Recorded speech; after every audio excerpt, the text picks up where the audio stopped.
Buenos días para los que ya están conectados. Vamos a esperar un minutito más para dar tiempo a que se conecten los inscritos y vamos a dar inicio al webinar.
Bueno, ya siendo las 10:31, vamos a dar inicio a este webinar. Como dije anteriormente, agradezco a los que se conectaron y el interés por ser parte de este webinar. El objetivo y la razón por la cual quisimos darlo es que la mayoría de nuestros clientes, las dos preguntas son, ¿qué obligaciones tengo si tengo una empresa en Estados Unidos?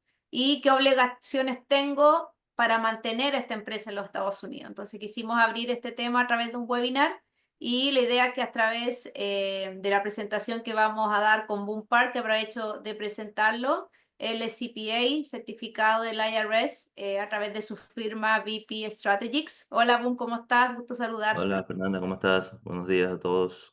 Bueno, dentro de obviamente las obligaciones, la temática más importante son la parte tributaria y Boom ahí tiene una expertise que nos va a compartir a través de su presentación. Y después yo ya les voy a hablar de una manera genética de las cosas más prácticas y operativas que significa tener una empresa en los Estados Unidos. Em, Vamos a empezar con Boom. Él después de su presentación tiene que retirarse a una reunión que tiene, por lo tanto vamos a abrir un espacio de preguntas si es que alguien tiene de los aspectos y las temáticas que él va a tratar. Te doy la palabra, Boom, para que puedas iniciar este webinar. Sí, buenos días a todos, señores y señoras. Voy a compartir la pantalla para dar inicio a la presentación. ¿Está visible la pantalla? Sí, está visible. Ok, perfecto. Bueno, básicamente Mont me pidió como socio y aliado estratégico de la firma que preparara una presentación para definir las responsabilidades fiscales de las entidades más comunes, que son las LLC y corporaciones, y en específico con socios extranjeros, ya que hay un capítulo diferente para aquellas entidades que tienen eh, accionistas o socios extranjeros y otra que se aplica para entidades con participación o accionistas domésticos, personas residentes o tratadas tributariamente como residentes en Estados Unidos. Ok, entonces damos inicio.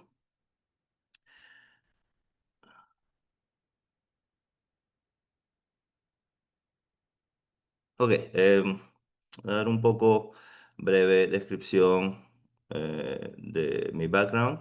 Soy socio, fundador y director general de BP Strategic Solution, básicamente una firma de asesoría corporativa, contable y planificación tributaria.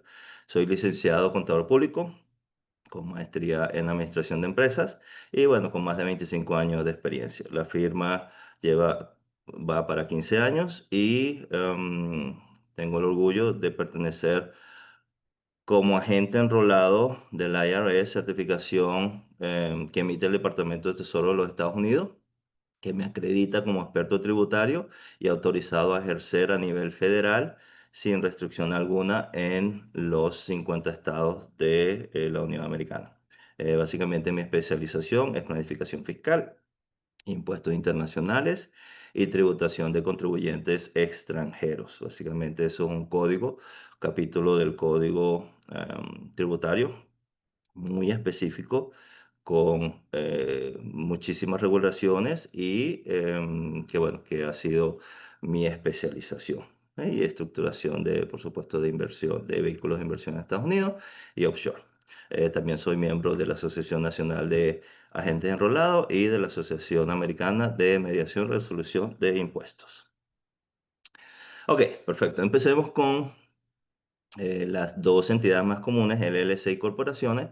Básicamente, estas, como ustedes deben saber, ofrece protección em, legal y separa los bienes personales de los bienes a nombre de la empresa. Ese es el objetivo básico de constituir estas entidades en los Estados Unidos. Básicamente, la LLC ofrece mucho más flexibilidad, puede ser tratada tributariamente como una entidad híbrida, a lo cual se le llama por el tratamiento o la elección fiscal que esta puede tener, y esta elección es tratada bajo la forma 8832, el cual puede elegir la sociedad default, o ¿cuál sería la palabra en español? A veces se me va. Original, como Perfecto, sí, por en su defecto. defecto, exactamente, como una LLC que fluya a la responsabilidad tributaria a sus miembros, o puede elegir ser tratada fiscalmente como una corporación.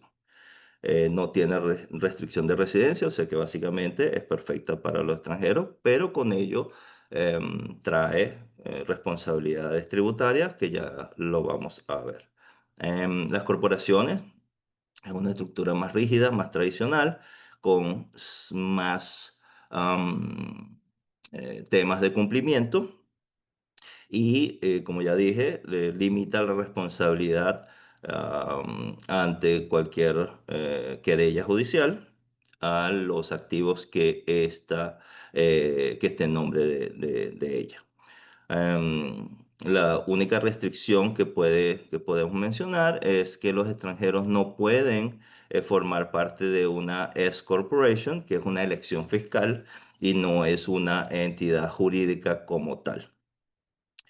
Eh, Ambas tienen unas obligaciones de reporte, que ya vamos a hablar de ello, y básicamente tienen que cumplir con la presentación de la declaración y formas fiscales anualmente. Una de las más sensitivas, es la forma 5472 y la Proforma 1120, que solo aplica para aquellas LLC de un solo dueño.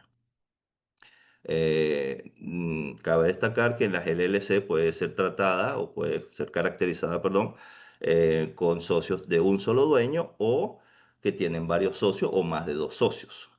Cada una tiene tratamiento fiscal y tributario diferente y aplican formas diferentes para efectos de reporte.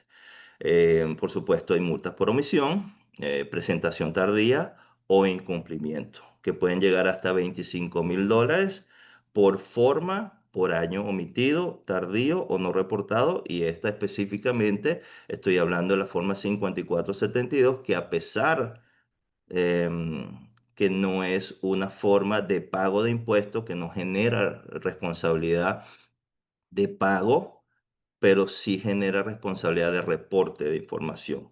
Y esta es básicamente una forma que debemos presentar a la agencia con las transacciones reportables entre la entidad americana y el o los socios.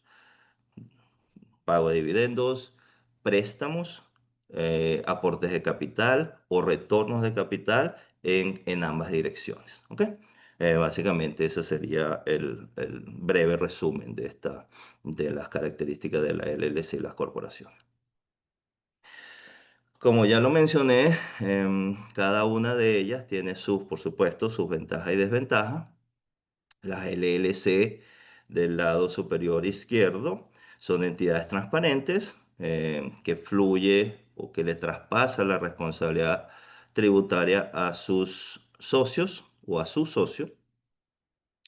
Tienen menos obligaciones estatutarias, pero las multas potenciales son más severas por el incumplimiento de retenciones, pagos de impuestos estimados y presentación de forma 5472, como ya lo mencioné.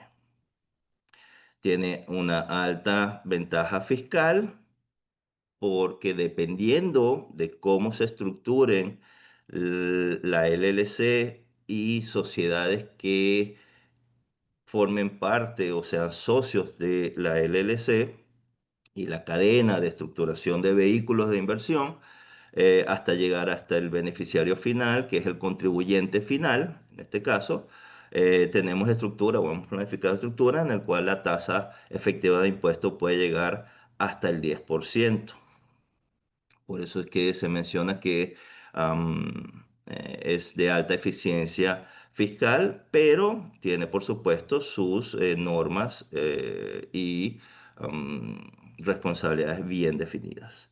En cuanto a la LLC como sociedad, también tenemos alta ventaja fiscal, pero tiene más obligaciones. ¿Por qué? Perdón, en el punto anterior, la LLC, estamos hablando de de un solo socio.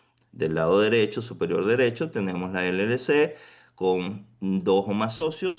Igual seguimos con esa alta ventaja fiscal, pero tiene más obligaciones estatutarias, muchas más multas potenciales por incumplimiento y está sometida a estimado de impuestos y retención de impuestos según la sección del Código 1446, que vamos a hablar de ello en breve. Del lado inferior tenemos la corporación. Hay ciertas restricciones para extranjeros, como ya lo mencioné, que es la elección S Corp, que no está disponible para extranjeros o para entidades que formen parte o sean accionistas de estas corporaciones. Y entre paréntesis, una baja ventaja fiscal, porque estas corporaciones están sometidas a la tasa efectiva lineal del 21%, más un impuesto a los dividendos cuando se declare y decrete dividendos a los socios. Tenemos que tener en cuenta dentro de todas estas estructuras que para los extranjeros siempre va a aplicar el tema de retención de impuestos, precisamente porque el IRS quiere asegurarse de que los extranjeros paguen su cuota parte de impuestos y obliga al agente retenedor, en este caso las sociedades o las compañías de las cuales ellos forman parte o son sus dueños, sus socios o accionistas, la responsabiliza para que efectúe adecuadamente y en el tiempo previsto los estimados de impuestos, los pagos de impuestos estimados y las retenciones correspondientes. Por supuesto, las retenciones van a ser mucho mayores que la tasa efectiva, precisamente para asegurarse de que haya una retención, haya un reporte de declaración y eventualmente exista un reembolso de esos impuestos retenidos. Quiere decir que, y por dar un ejemplo, una retención del 30-37%, dependiendo del tipo de persona, em, va a existir sobre un monto de $100.000, un 30% de descuento em, y de utilidad, por supuesto, $100.000 de utilidad, 30% de retención, los cuales son $30.000, pero la tasa efectiva final a pagar puede ser del 10%.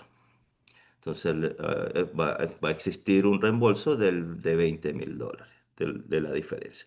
Pero básicamente este régimen de retención aplicada con la sección 1446, determina que las responsabilidades del agente retenedor, su consiguiente pago y su consiguiente declaración para reclamar el reembolso correspondiente.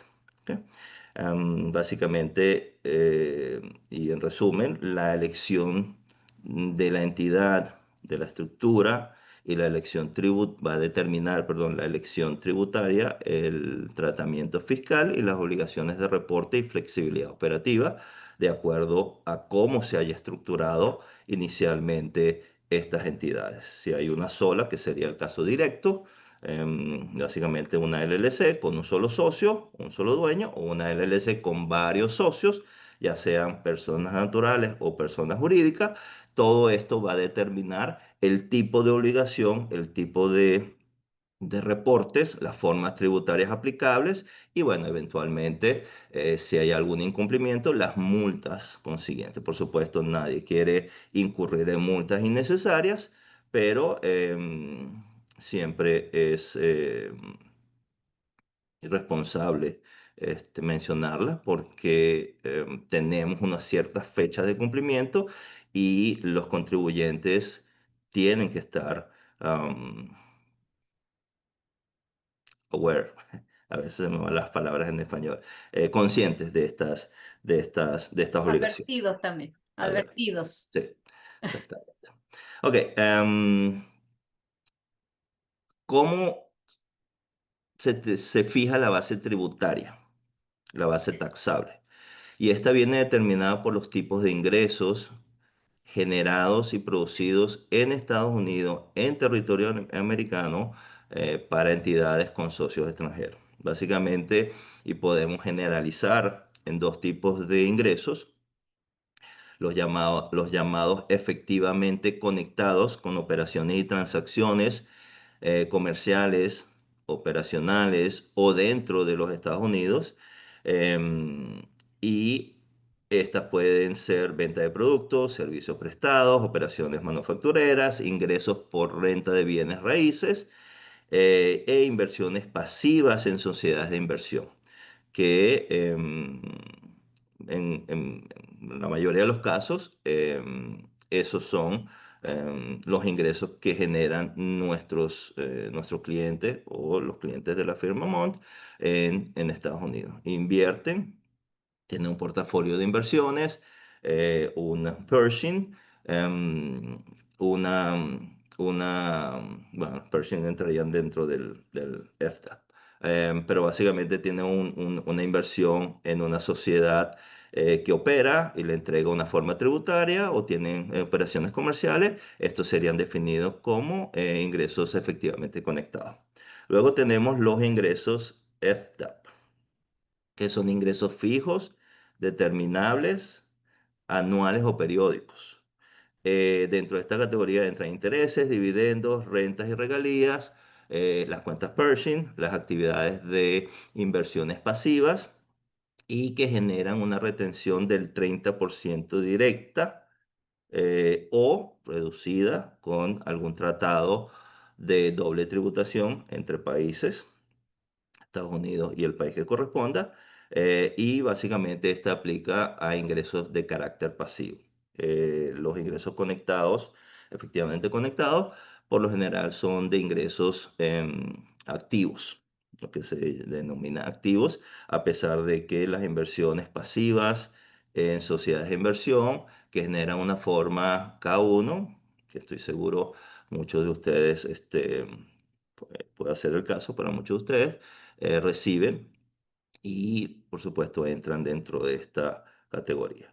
La clasificación correcta del ingreso determina las obligaciones fiscales y las tasas de retención aplicables. Como ya lo mencioné, todo ingreso que se genera en Estados Unidos por sociedades con socios o accionistas extranjeros genera la obligación para el agente retenedor de retener, pagar, enterar y pagar estos impuestos a la tasa que corresponda de acuerdo al tipo de estructura y de acuerdo al tipo de socio o de dueño, de accionista. Quiere decir que el 37% que es la tasa más alta, aplica a personas naturales y una tasa del 20%, 21% para corporaciones o entidades extranjeras que son categorizadas como corporaciones. En el caso chileno puede ser una sociedad por acciones, en el caso de Colombia una SA, compañías anónimas, etcétera, etcétera. ¿Ok? Básicamente esa es la caracterización. Entonces tenemos que definir dos cosas, los ingresos, los tipos de ingresos y determinar, por supuesto, siempre va a existir una retención. Cuando exista un ingreso neto, ingresos menos costos, menos gastos, ingreso neto, utilidad neta, en el ejercicio y este es sometido al régimen de retención y por consiguiente pago de impuestos estimados, retenidos, que siempre va a ser, como ya lo mencioné, mucho más alto de la tasa efectiva final cuando el último contribuyente o el que tenga la última responsabilidad de declaración final, se le aplique todos los otros ingresos que pueda estar recibiendo y las deducciones pertinentes y o los tratados, aplicación de tratados internacionales. Cabe destacar, y esto me voy a adelantar a alguna lámina, cabe destacar que los tratados internacionales de doble tributación, solamente la reducción, déjame refrasear, la reducción de la tasa de retención de estos tratados solamente aplica específicamente para la retención y no aplica para el pago de la tasa efectiva de impuestos. Y ya vamos a ver esto en láminas más adelante. Em, Entrando en el tema de retención, los requisitos de retención bajo la sección 1446 y algo que no he mencionado hasta ahora, el FERPTA,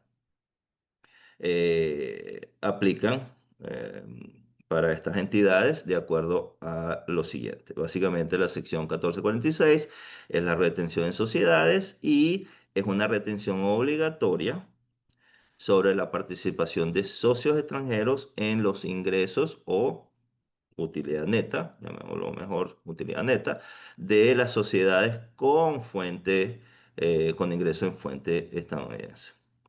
Em, También aplica para transferencias y ventas de participaciones. Por ejemplo, un socio decide vender una parte de su participación en una sociedad y está sometida a pago de retención de impuestos de acuerdo al valor de mercado, al valor versus valor del libro de esta transferencia según la regulación 26 es descrita ahí.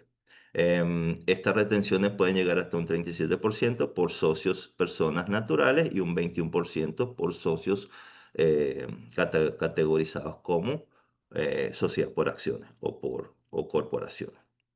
Las formas claves, y esto es un resumen, son las formas 8804, 8805 y 8813. 8813. Tenemos una retención que se llama FERTA y aplica única y exclusivamente para propiedades de bienes raíces. Cuando se efectúa una venta de una propiedad, el agente comercial, agente de títulos, la agencia de títulos, tiene la obligación de averiguar quiénes son los socios de estas compañías, si la propiedad está a nombre de una compañía o si está a nombre de una persona natural extranjera. Inmediatamente tiene que aplicar el 15% de retención sobre el precio de venta pautado, quiere decir que no sobre la ganancia estimada. Quiere decir que si una propiedad costó $400.000 en su origen y se va a vender por 1 millón, la retención del 15% del FERPTA, que no es más, sus siglas en inglés, que em, inversión foránea en propiedades de bienes raíces, es una ley que se promulgó hace bastantes años, no recuerdo el año específico, eh, obliga a la agencia de títulos a retener el 15% sobre el precio de venta, sobre el millón. Estamos hablando de $150.000, no sobre los 600 en el ejemplo de ganancia. ¿Por qué sobre el precio de venta? Porque la tasa efectiva, ya lo mencioné, siempre va a ser menor y esto obliga a el contribuyente a presentar las formas tributarias para hacer el reclamo correspondiente. Hemos tenido casos que dueños, inversionistas, no han presentado la forma y esta devolución se ha tomado hasta 2 años y tanto por no llenar las formas correspondientes, no presentar las formas correspondientes, no hacer las retenciones correspondientes en su momento. Y todas estas formas tienen fechas específicas, 15 días después del cierre, tienen que enviarse la forma 8288, 8288A, que informa el monto retenido y, por supuesto, el pago. Como bien lo dice ahí, el 15% sobre el precio de venta de bienes raíces por entidades o bienes raíces con títulos en nombre de sociedades con personas extranjeras o personas naturales extranjeras directamente. ¿Ok? También existe la retención por dividendos en cuanto a las corporaciones o el agente retenedor, en este caso la corporación, tiene la obligación de retener dividendos declarados y pagados, una retención de hasta el 30% con reducción, sujeta a reducción con tratados. Y, y vuelvo y hago énfasis en este punto, la reducción del porcentaje es sobre la retención, no es sobre el pago de impuestos o el porcentaje de pago de impuestos. ¿Ok? Esta reducción, en vez de ser del 30%, puede llegar al 0, 5, 15% de acuerdo al tratado, específicamente en el tema de dividendos. La forma clave es la forma 1042S, que también aplica para las retenciones producto del FTAP, los ingresos fijos determinables. En el ejemplo específico, portafolio de inversiones, PERSH para ustedes. ¿Ok? Básicamente pudiese aplicar el 30, puede ser reducida al 0, el 5, el 15, de acuerdo al tratado y en específico el nuevo tratado de Chile-Estados Unidos. ¿Ok? Eh, Les cabe destacar que la falta de retención genera multas severas y responsabilidades personales para los administradores. ¿Los administradores quiénes son? O, en este caso, los dueños, los accionistas o los socios. A pesar de que la entidad tiene un velo de protección corporativa ante el IRS por la falta de incumplimiento de estas retenciones y de los pagos, ese velo corporativo se rompe o puede ser roto y la responsabilidad traspasada directamente a sus dueños. Básicamente no existe ese velo en materia de deudas al IRS, al gobierno federal. Ok, seguimos. Bueno, por supuesto, como ya lo mencioné, la cobertura de tratados fiscales en América Latina. Tenemos 12 países contratados con Estados Unidos y esta reducción generalmente porcentaje de retención puede ser reducida del 5 al 15% y, y puede llegar a ser una exención posible del porcentaje de retención del 0% en cuanto a intereses y regalías. Ahora, bien, la aplicación de estos tratados tributarios internacionales es un tema complejo, un tema muy específico y que, por supuesto, aplica em, diferente para cada país y situación del contribuyente, situación fiscal del contribuyente. Siempre es recomendable que consulte a un profesional especializado, su contador de confianza, en materia de tributación internacional. Y quiero hacer mucho énfasis con esto porque el tema tributario internacional es un capítulo totalmente aparte dentro del código. No todos los contadores o los tributaristas tienen la experticia o la experiencia en aplicación de tributación internacional. Eh, y lo digo con toda la intención, la buena intención hacia mis clientes, clientes de Mont, del grupo Mont, porque hemos tenido casos que asesores con poca experiencia tributaria internacional no conocen los temas para aplicar correctamente estas retenciones. Ok, por supuesto, mm, ampliando un poco la idea de estos tratados bilaterales, por mencionar algunos ejemplos, México, Colombia, Chile, recientemente.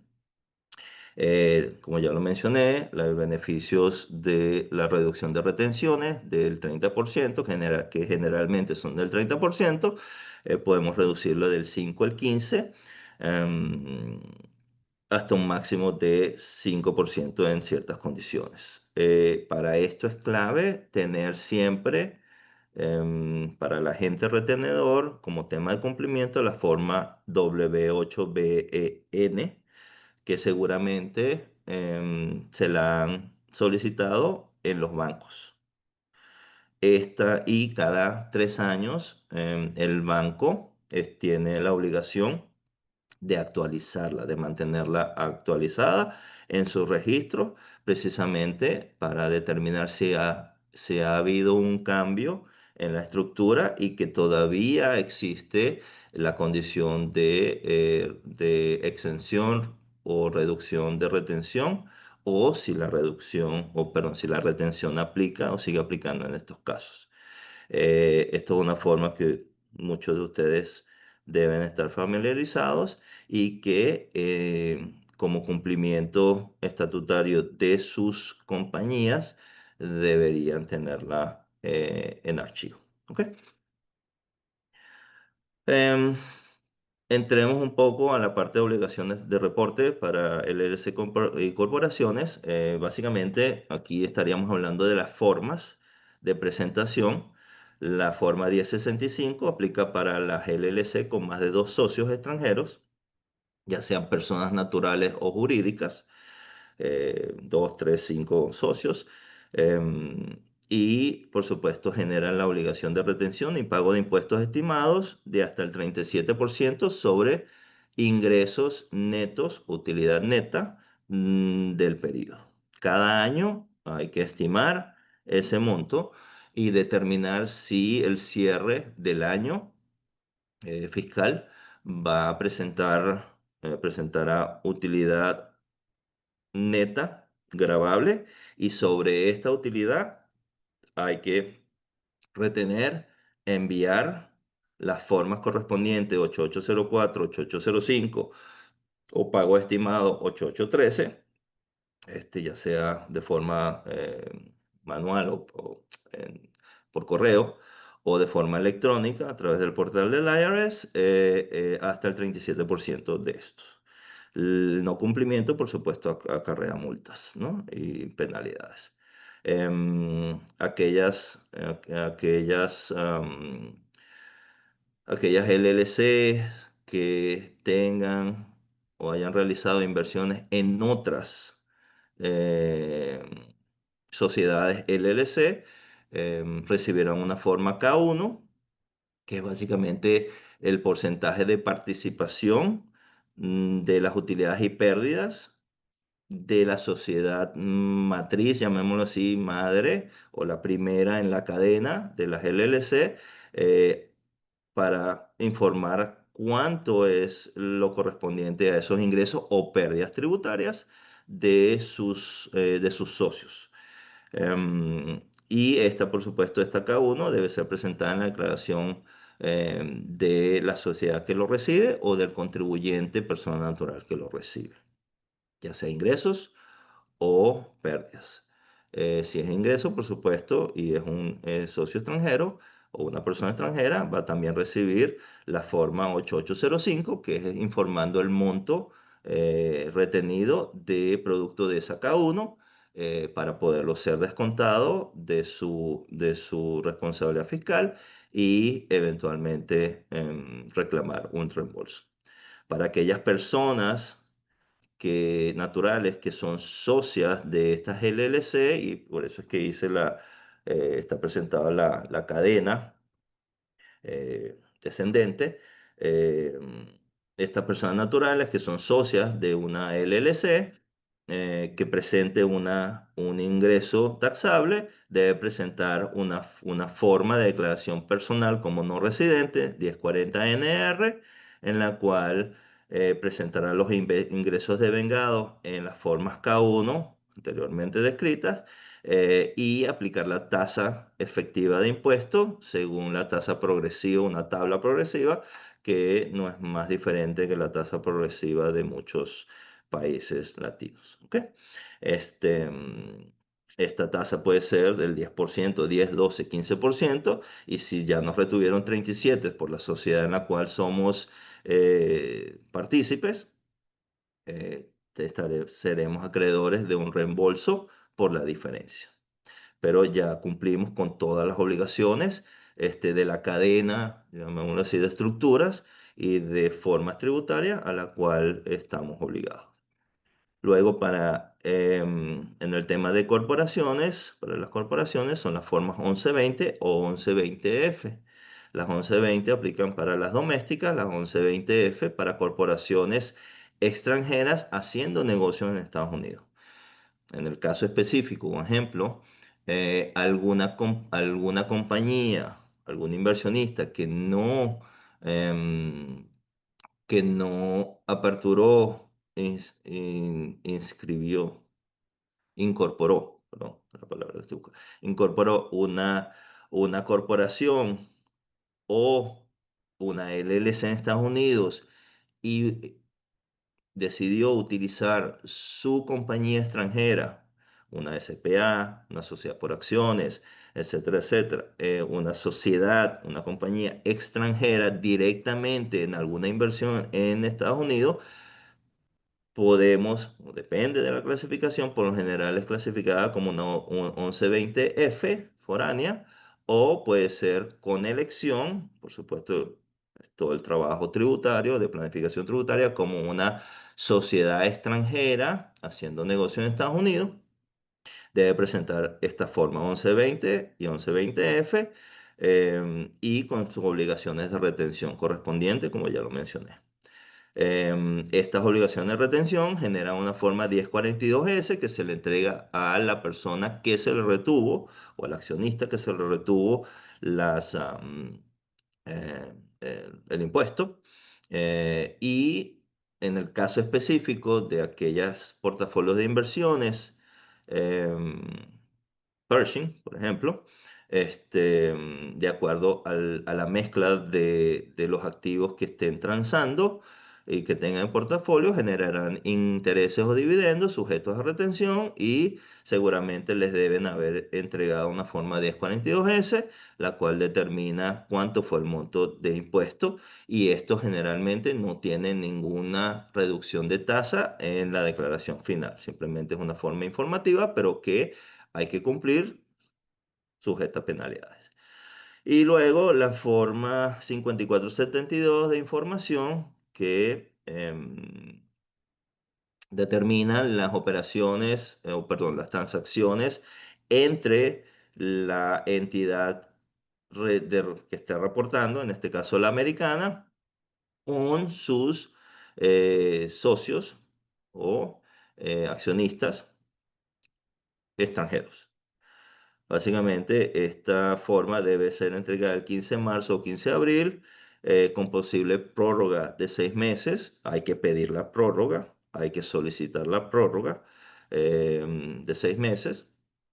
Y a pesar de que esta forma es netamente informacional, no genera obligación tributaria, es una de las mayores formas omitidas y la mayor forma que ocasiona penalidad o multa de hasta 25.000 dólares por año, por forma, por año, y puede llegar hasta 50.000 dólares si hay repetidas ofensas, omisiones. ¿Ok?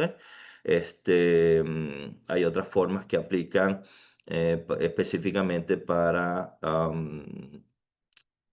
residentes o personas fiscales consideradas residentes o ciudadanos americanos, que son las 8865, las 5471, que son informar la participación que tienen en sociedades extranjeras el contribuyente estadounidense, americano, en sociedades extranjeras, ya sea categorizadas como una sociedad por acciones o una LLC, comparativamente una LLC en el extranjero.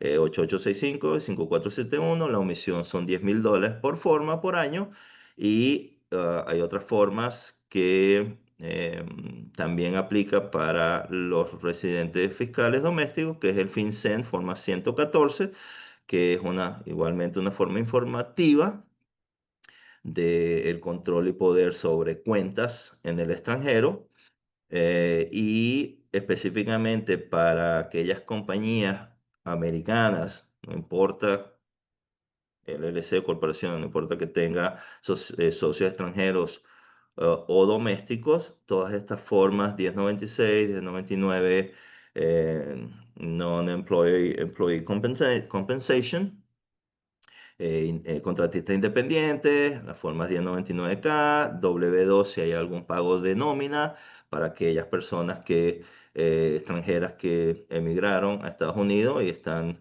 con un número de Social Security, y las formas correspondientes de nómina de payroll y pago de impuestos de contribución al Fondo de Desempleo RT6 en el caso de Florida. Básicamente las multas por estas formas van desde 10.000 hasta 50.000 dólares, 25 hasta 50.000 dólares por formulario omitido o tardío, más intereses con incrementos automáticos por retrasos prolongados. Entonces, a pesar de que el cumplimiento no es tan complejo, no es tan difícil, por supuesto, teniendo en cuenta y sabiendo cuáles son las responsabilidades y obligaciones, las multas pueden llegar a ser muy onerosas precisamente por incumplirlas. Entonces, es muy importante que todos aquellos extranjeros que tengan una sociedad en Estados Unidos sepan sus obligaciones, sepan sus responsabilidades y, por supuesto, estén al día con dichas, para evitar este tipo de multas innecesarias realmente, ¿no? Por desconocimiento.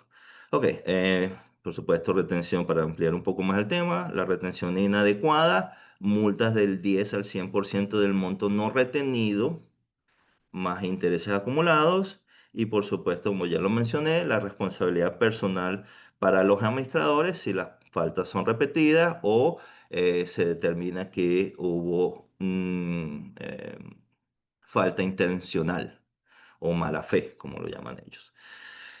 Por formularios omitidos, 10.000 a 25.000 dólares, incremento por retraso prolongado hasta 50.000, y hemos tratado casos reales con multas millonarias por incumplimiento del FERTA, sección 14, como ya lo mencioné, 2 años y tanto para recuperar, hacer el pago, recuperación del monto retenido, y que realmente, ya lo he mencionado varias veces, se puede evitar.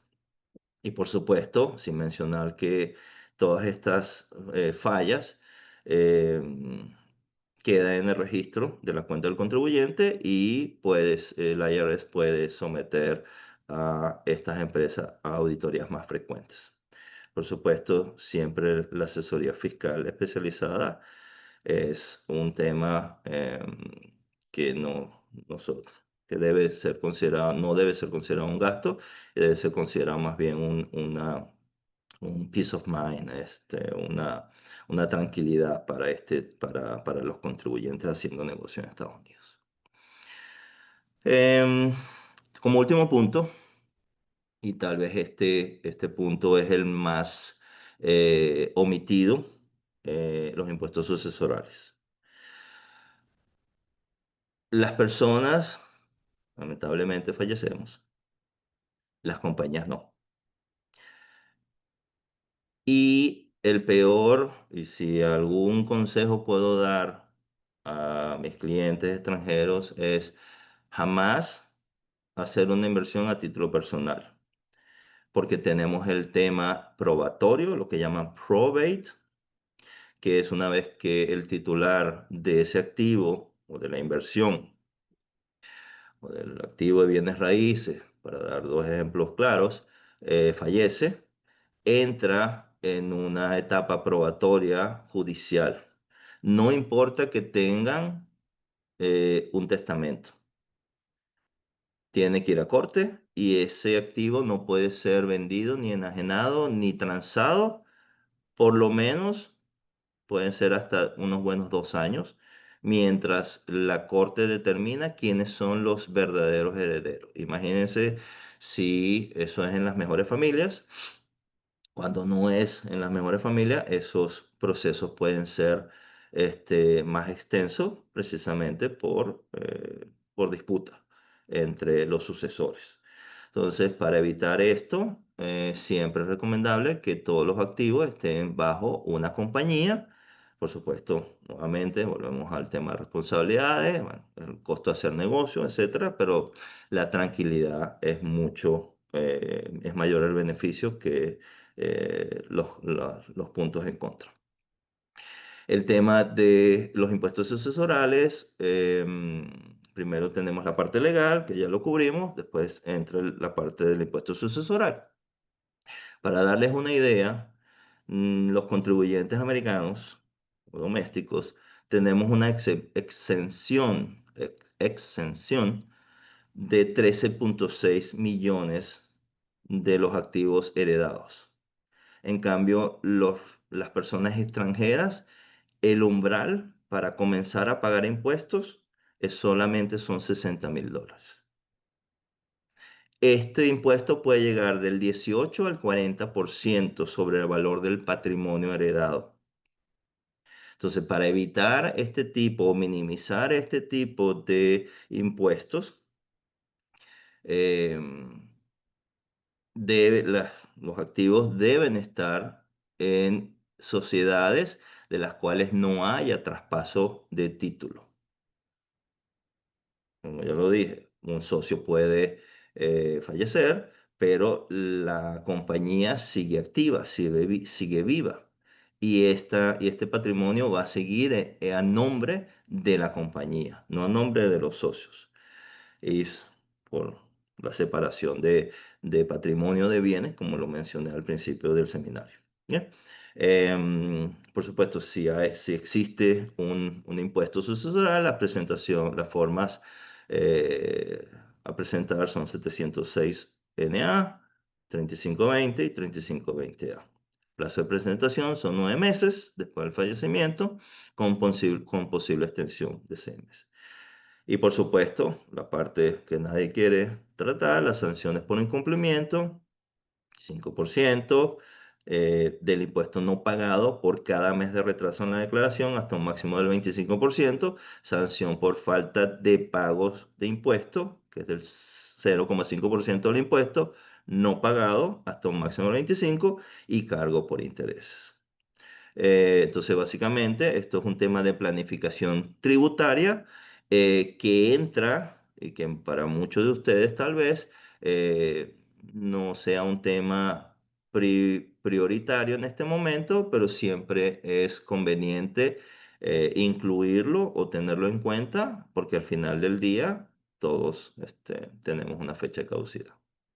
lamentablemente. Entonces, esto es algo que les voy a dejar como punto de revisión de sus estructuras y pensar, por supuesto, en la planificación tributaria, precisamente para evitar esta carga de hasta el 40% de impuestos que no es que podemos evitar fácilmente. ¿No? Ok, para hacer un resumen, y de verdad que no quise extenderme tanto, las obligaciones por cumplimiento realmente, no diría complejas, pero sí son muy puntuales y tenemos que tener muy en cuenta las responsabilidades que cada contribuyente tiene al formar una compañía en Estados Unidos. Primero, la responsabilidad de mantenimiento de libros contables y estado financiero bajo normas GAAP. Lamentablemente tenemos varios clientes que llevan los registros muy, muy flexiblemente, llamarlo de alguna forma. En Excel, Perdón, en Excel. en Excel, exactamente. Bueno, lo cual es válido, pero tenemos que adaptarlo a normas US GAAP para poder tener evidencia y poder presentar esta información financiera adecuadamente en las declaraciones pertinentes y formas pertinentes. Una lista de transacciones, salidas e ingresos de banco realmente no cumple con esa norma y es sujeto a exposición tanto para el contribuyente como para nosotros los tributaristas. Para darles un ejemplo, y bueno, voy a terminar este punto y después les doy el ejemplo. Los documentos constitutivos y y documentos organizativos deben estar en orden.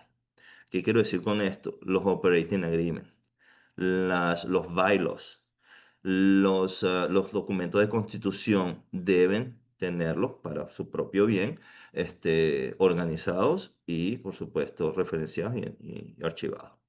La LLC y corporaciones, por supuesto, con socios extranjeros, se enfrenta a requisitos contables y fiscales específicos con múltiples capas de cumplimiento, como ya lo mencioné.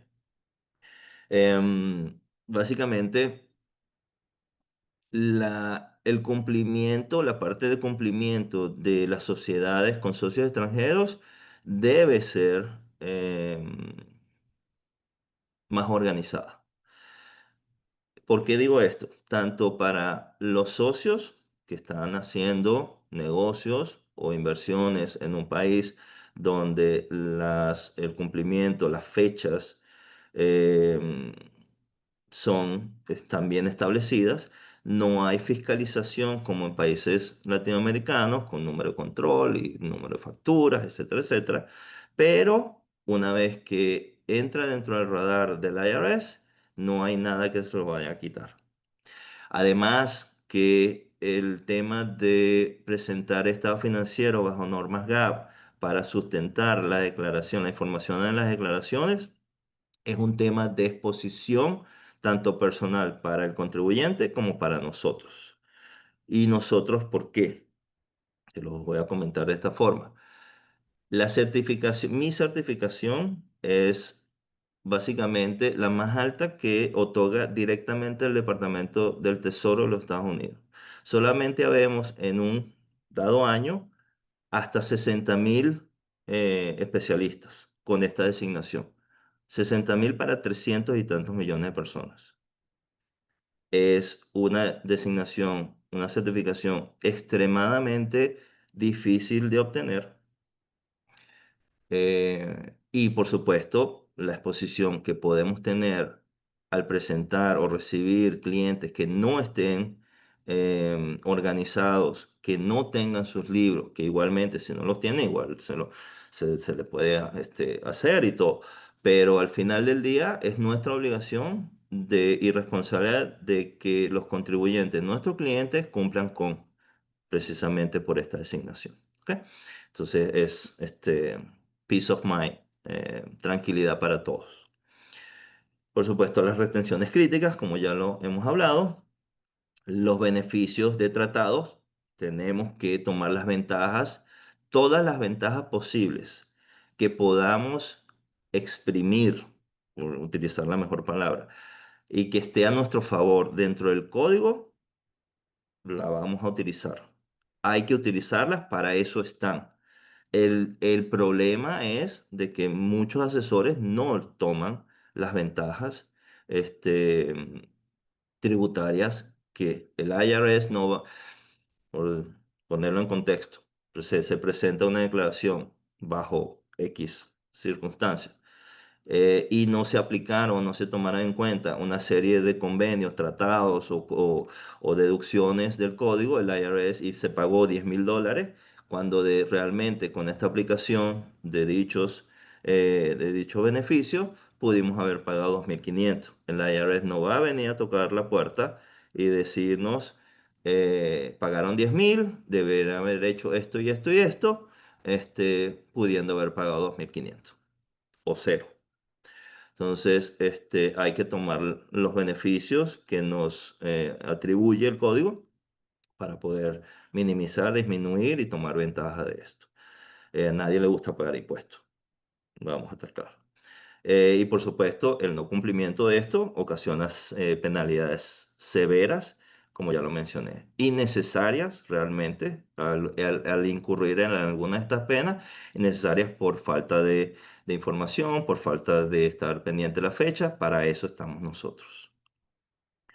Ok, por supuesto, recomendaciones prácticas, asesoría especializada, como ya lo mencioné, antes de formar una LLC o inclusive ya eh, formada las compañías, siempre es aconsejable hacer una revisión de la situación actual, que va a ser básicamente una radiografía de la situación actual de estas compañías, determinar cuáles fueron o cuáles han sido las responsabilidades, si han sido cumplidas, para tener tranquilidad y básicamente enfocarse a lo que, al propósito y objetivo de esta compañía, que es hacer inversión, que es hacer rentabilidad, sacar utilidad de estas inversiones y despreocuparse por cualquier penalidad que pueda existir. Los registros, por supuesto, como ya lo hablé, los registros bajo normas contables US GAAP y cumplir puntualmente con todas las presentaciones ante el IRS. Existen elecciones fiscales que podemos tomar. De esto va a depender de cada situación del contribuyente. No es, bueno, esta solución no es para todos. Y bueno, hay que evaluarlo dentro del contexto de planificación tributaria. Y por supuesto, como ya lo mencioné, utilizar los tratados fiscales y cualquier deducción que tengamos a nuestra disposición, precisamente para ahorrarles impuestos a los contribuyentes, a nuestros clientes. ¿Ok? Y por supuesto, como un tema aparte, lo que mencioné en la planificación sucesoral, que siempre es recomendable incluirla dentro del marco de la inversión que ustedes han realizado o de la formación de estas compañías, y revisar esta parte también e incluirla dentro de la estrategia de inversión y de sucesión o de herencia. Ok, concluyendo, como dije, conocimiento, cumplimiento, enfocarse al crecimiento de la inversión, sin sorpresas fiscales, sin pagar multas innecesarias, y todo esto viene de la mano de dos cosas: planificación tributaria y asesoría. Una asesoría especializada, especializada en tributos internacionales, va a ser clave para minimizar estos impuestos y evitar las multas que no debemos pagar. Y bueno, cualquier pregunta, estoy a la disposición. Igual Fernanda, déjeme saber si algo quisieran abarcar o indagar en algo específico en su caso. Y bueno, ya Fernanda lo coordinará con cada uno de ustedes. Sí, muchas gracias, Boom, por la presentación. Siempre los temas tributarios es importante tocarlos al detalle. Em, Yo no sé si alguien tiene alguna pregunta específica para Boom. Yo creo que no, porque no hemos visto acá en el chat, pero lo dejo abierto para que puedan preguntar. Yo en beneficio del tiempo voy a dejar ahora mismo acá en el chat, en el chat mi email para las personas que tienen que desconectarse. Yo después no tengo ningún problema en sostener una reunión con ustedes y hablarles un poco de las temáticas que yo iba a tratar en mi presentación. Voy a mostrárselas rápidamente para que puedan tener una idea de lo que yo iba a hablar, y si ahora se tienen que desconectar, me mandan un email y yo no tengo ningún problema en ayudarlos con eso.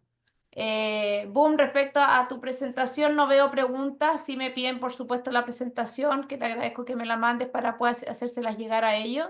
Y agradecerte tu tiempo, porque yo sé que te tienes que desconectar, así que Sí, agradecerte que hayas tengo todavía unos participado. minutos. Si hay alguna pregunta, Ya, perfecto. Bueno, quédate ahí unos minutos a ver si sale alguna pregunta. Yo, como les dije, voy a hablar de la presentación que yo tengo, y si alguien se tiene que desconectar, después me manda un email y yo lo veo con ellos, ningún problema. Voy a tratar de hacer lo más breve posible, porque muchas de las cosas que habló Boom también están en mi presentación, así que ya. ahí lo administran ustedes. Sí, me disculpo con los asistentes. Tengo ya un compromiso previo. Básicamente traté de acomodar aquí a Fernanda, al Grupo Mont. Y bueno, estamos a la orden para No te cualquier preocupes. duda adicional. Lo coordinamos con Fernanda y revisamos los temas que No te necesite. preocupes, Boom. Muchas gracias por tu participación. Ahí seguimos conectados como siempre. Excelente. Gracias a todos por su asistencia. Que tengan un excelente día. Bueno, a ver, mi presentación es bastante práctica, ¿ok? Es referente a todo lo que es constituir sociedad en Estados Unidos y de qué manera hay que operarla para que esto esté siempre en norma. Por supuesto, uno de ellos son los temas tributarios, pero hay muchas otras cosas que también uno tiene que estar preocupado para que la empresa esté en norma, ¿ya? La forma en que quise abordar esta temática es con un esquema que yo siempre le presento a los clientes cuando ellos buscan y tienen la pregunta de decir, bueno, me quiero instalar en Estados Unidos, ¿qué es lo que tengo que hacer? ¿Ok? Y nosotros creamos este esquema para que ustedes entiendan bien cuáles son las cosas que ustedes tienen que considerar al momento de decidir venir a operar en los Estados Unidos, ¿ya? Siempre, por supuesto, está el análisis operativo y tributario. Ya, con esto nosotros nos referimos básicamente a una de las cosas que mencionaba Boom, que es decir, bueno, qué estructura voy a ocupar, qué beneficio y qué impacto tributario tengo, y en base a eso decidir qué estructura es la que voy a llevar a cabo. ¿Ya? El análisis operativo, por supuesto, ustedes lo manejan muy bien, que tiene que ver con todo lo que es la entrada y salida de capitales, cómo esto me va a afectar en la sociedad que tengo en la matriz, que tengo en la filial, y por supuesto los impuestos y los permisos que van a afectar la operación del negocio. Si yo tengo una empresa de logística, ¿cuáles son los permisos que yo tengo que tener para que esta sociedad funcione sin problema? ¿Ya? Yo acá también pongo como primer punto las entidades locales. Aquí en Estados Unidos hay muchas organizaciones que están formadas para apoyar la llegada de inversión extranjera y entregan ayuda, asesoría e información de manera absolutamente gratuita. Ya yo pongo dos ejemplos que son los que más se conocen en Miami, que es el Beacon Council y Select Florida. Ellos están hechos para ayudar a extranjeros que vengan a instalarse a los Estados Unidos.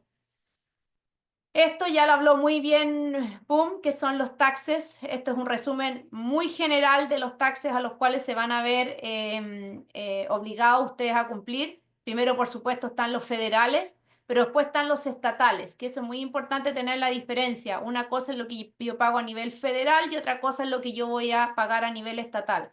Y lo que se paga a nivel estatal es lo que determina finalmente qué estado a mi tributaria me va a convenir más que otro.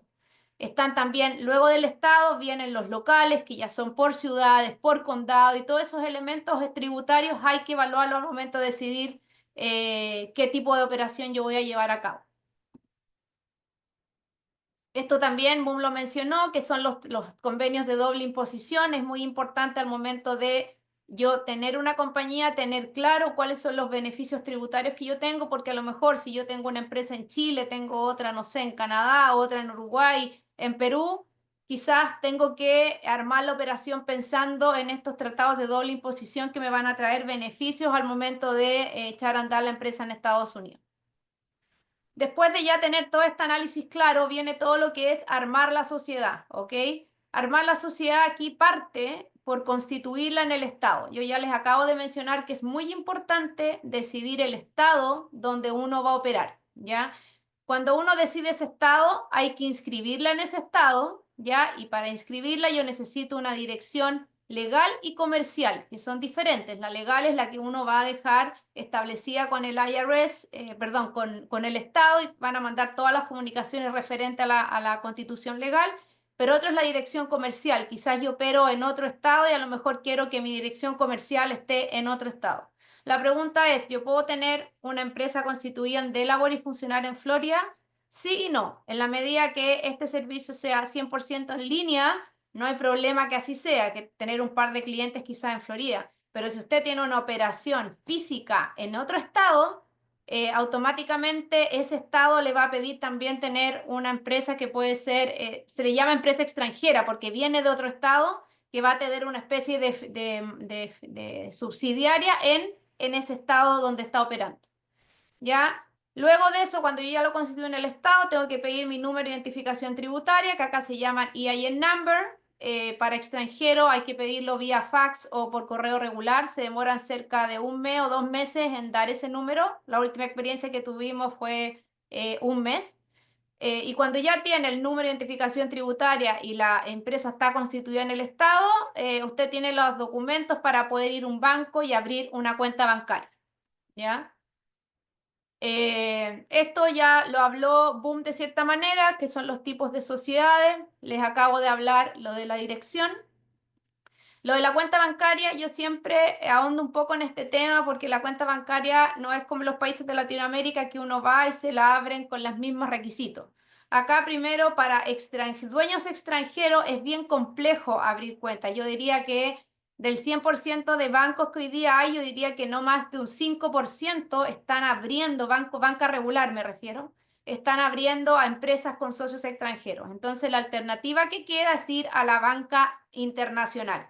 La banca internacional son bancos que tienen un área que atienden solamente extranjeros. Por supuesto, las condiciones entre un tipo de banca y otra son distintos, los costos son distintos, la forma de abrir es distinto, pero ahí está en el cliente si quiere intentar en la banca regular o se queda más cómodo en la banca internacional con las restricciones que ésta tiene. Ya eso es algo que se puede evaluar al momento de constituir la empresa. Después ya viene la gestión operativa, ¿ya? Yo en la gestión operativa son dos cosas que yo siempre menciono. Uno, este mercado es muy criterioso, ¿ok? ¿Eso qué quiere decir? Que el criterio es la base uno. Acá no están controlando constantemente cada acción o cada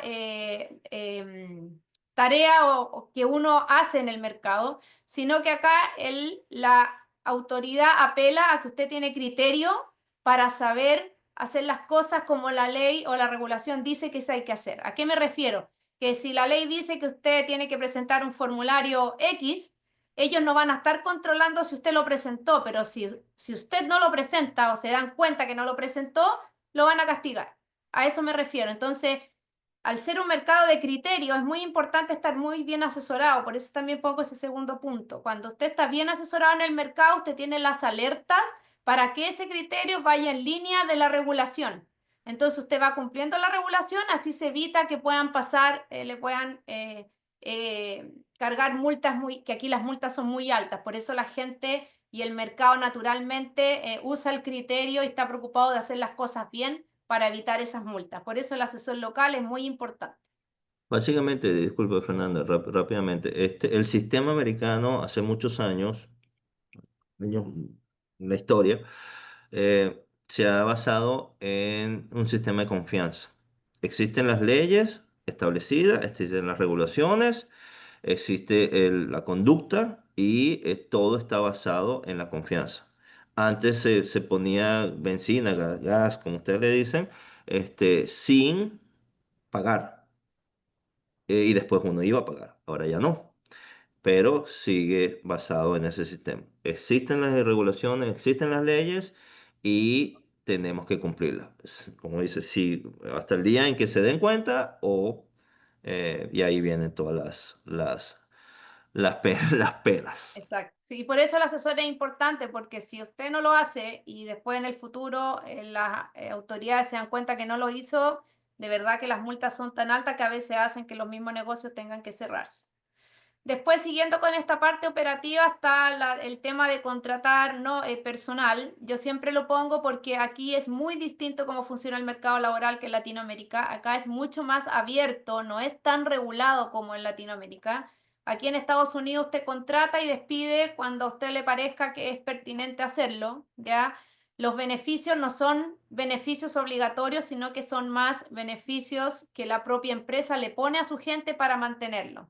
Aquí lo único que regula el mercado son las horas y por supuesto también todo lo que son las leyes contra discriminación, contra abuso, todas esas cosas, la ley sí las regula, pero lo que es vacaciones, permiso de pre, postnatal y todo ese tipo de beneficios, la verdad que no está regulado, pero el mercado regular naturalmente se ha regulado porque las empresas para retener a su gente dan estos beneficios. Entonces, de esta manera, el mercado naturalmente se va adaptando y aquí no existen los contratos es una opción que tienen las contrapartes de ejecutar o no, y obviamente que si lo ejecutan, eso se tiene que cumplir nuevamente, es un mercado de criterios, si usted usa un contrato, usted tiene que cumplirlo, ¿ya? En resumen, es un mercado más de beneficios más que derechos, y eso es súper importante entenderlo al momento de pensar en contratar personal. A ver, aquí no avanza. Ahí. Bueno, finalmente está la parte, ahí está. Finalmente está la parte de asesoría en visado cuando ya se quieren venir a Estados Unidos, ya. Obviamente es migratoriamente cómo me voy a venir. Yo el objetivo de esta presentación era solamente que ustedes tengan consciente las obligaciones de tener o de formar una compañía de Estados Unidos, así que yo esto lo puse solamente en 3 opciones, pero si alguno de ustedes tiene intención en profundizar, nuevamente, ahí está mi correo electrónico, pues pueden escribir y agendamos una reunión sin costo para poder ahondar un poco más esto. Pero en definitiva hay 3 opciones, con oferta de trabajo, sin oferta de trabajo o directamente aplicar una residencia, ¿ya? La oferta de trabajo, los países como Chile y Singapur tienen derecho a la visa H1B1, que es una visa que tiene cupo solamente esos países para atraer personal para acá, pero una empresa lo tiene que pedir para poder venirse. O ya está la vía regular, que es la H1B1, que es para el resto de los países, ¿ya? Pero hoy día el presidente Trump, hace un par de días nomás, salió publicado que le va a poner más restricciones a este visado. Este visado hasta hace un mes atrás, la empresa lo pedía, usted entraba en una lotería porque son cupos, y si alcanzaban los cupos, usted le daban esa visa. Hoy día, además de eso, la empresa tiene que pagar $100.000 al Estado por traer a ese profesional a los Estados Unidos. Lo que busca Trump, en definitiva, con esta política, es decir, mejor busca internamente a los profesionales, califícalos a ellos y luego piensa en traer a alguien de afuera, ¿ya? Hoy día todo lo que es migratorio está súper revolucionado, esto es lo que todavía existe, pero sí para cada una de estas opciones ha ido cambiando demasiado, ya cambia día a día. También está la L1, que estas son ya para empresas que quieren traer matrices a los Estados Unidos, ya una visa con un poquito más de requisitos en términos de gente que hay que contratar, inversión que hay que realizar. Y después está la opción de sin oferta de trabajo, y ahí usted puede venir como inversionista con la visa E, o puede venir con la visa 1, que es una visa de talento. Si usted demuestra ser una persona que creó un negocio muy innovador, que ayudó a la sociedad, que ayudó al medio ambiente, o que quizá usted tuvo una historia muy exitosa en el ámbito de la música, del deporte, los negocios, puede acceder a esta visa de talento. Y al final ya tenemos la opción de residencia permanente, esto es decirle al gobierno de los Estados Unidos, yo tengo este perfil y creo que puedo hacer un aporte a los Estados Unidos y quiero pedir la residencia. Es un proceso que puede durar hasta 3 años, entre 2 y 3 años y medio, 3 años más o menos. Hoy día es un proceso que está muy lento por todo lo que está pasando, así que no sabemos si eso se va a mantener. Y un proceso que va a costar sobre los $15.000. Proyectarse con $20.000 yo creo que es lo más realista para poder acceder a un proceso como este.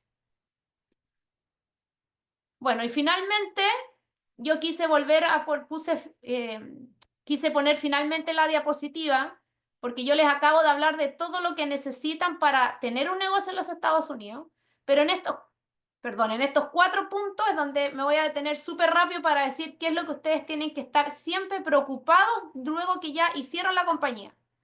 Ustedes hacen la compañía y tienen que preocuparse. Primero, si usted la constituyó en un estado, en ese estado hay que renovarlo a todos los años, ¿ok? El valor parte en 200, y digo parte porque todos los estados tienen tarifas distintas. Si usted tiene una LLC, una C Corp, también cambia. Entonces, desde los 200, yo he visto casos hasta de 2.500, porque en Delaware, por ejemplo, si usted tiene una C Corp, tiene que pagar un porcentaje de las acciones, etcétera.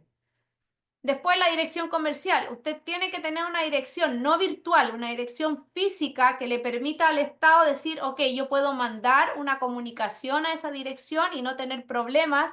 Y el banco también generalmente también le pide direcciones que no sean virtuales. La banca está cambiando mucho últimamente y las direcciones virtuales, si bien le abren las cuentas, después salta que es una dirección que no es física y terminan cerrándole la cuenta. Entonces es importante tener una dirección comercial física que no sea virtual.